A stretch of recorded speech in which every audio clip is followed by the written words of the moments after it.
Well, we are now 61 days away from Election Day. Besides the race for president, the race for a U.S. Senate seat has also caught our eye and a lot of people's attention, to be candid. Representative Colin Allred is looking to unseat Senator Ted Cruz. During this final sprint of the political line, our media partners over at Texas Monthly say that Allred is hardly visible during his campaign. So let's talk about that for a little bit. Senior editor Alex Samuels, always good to see you. Been following this race closely. She's joining us.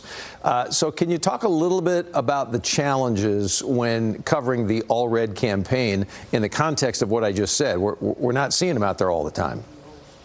Yeah, so for the story, we noted that Allred is, he's running a different type of campaign than the one that Beto O'Rourke did in 2018. I think that's what makes it the perception that it's, he's less visible, at least, when we compare this to 2018.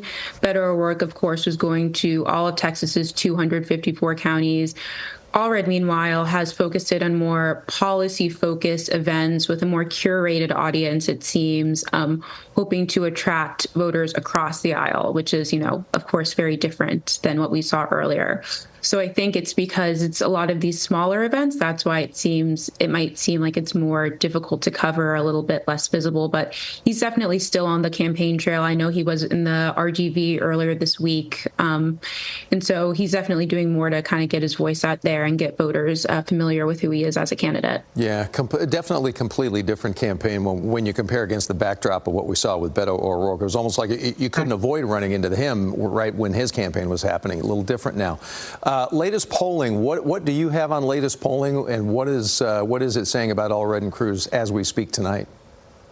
That it is a close race. The most recent survey came out in late August, and that poll, which was from the University of Houston and Texas Southern University, showed that Allred was only running about 2 percentage points behind Cruz, and that was within the poll's margin of error. So if we're to believe that one poll, that would mean that this race is a toss-up, or at the very least could be decided by a single-digit margin.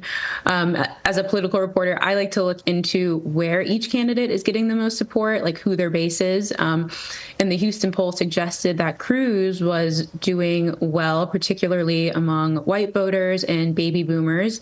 And Allred, meanwhile, was pulling in a lot of strength from Black voters and Gen Z voters. So that poll showed that Cruz and Allred were pretty evenly split when it came to their support, both with Latino and independent voters. So in the lead up to November, those are two big voting blocks that I could see both Cruz and Allred trying to have very specific targeted outreach toward. This notably was the first nonpartisan survey that came out since President Biden dropped out of the race and Kamala Harris became the Democratic presidential nominee. But even before, when Biden was the nominee, polls showed that this race would likely be determined by single digits. So I think we have a close race on our hands here. Right. It sure appears so far. I think it's basic human nature when we look at politics and we look at campaigns. It's always what's different about theirs and what's different about the other one. But you actually took some time to look at how both campaigns are similar. What did you find in that? Yeah, one thing I've found interesting about this race is that both candidates are touting their bipartisan accomplishments and trying to appeal to voters on the other side of the aisle. So you have Senator Cruz, who launched a Democrats for Cruz group for this election cycle. And then Representative Allred in January, he notably broke from his party when he supported a resolution condemning President Biden's handling of the southern border.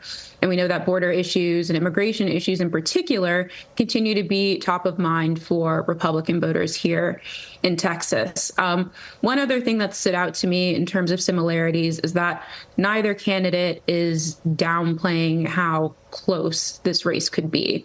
In July, Cruz warned fellow Republicans to not take his reelection bid for granted. And, that makes sense, considering Cruz was, he only won by, I think, about a 3-point margin in 2018 against O'Rourke.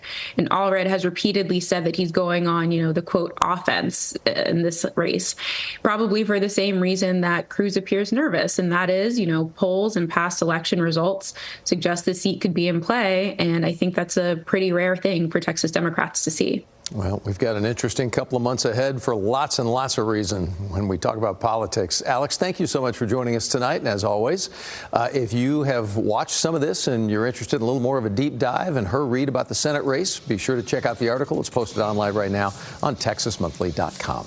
We'll be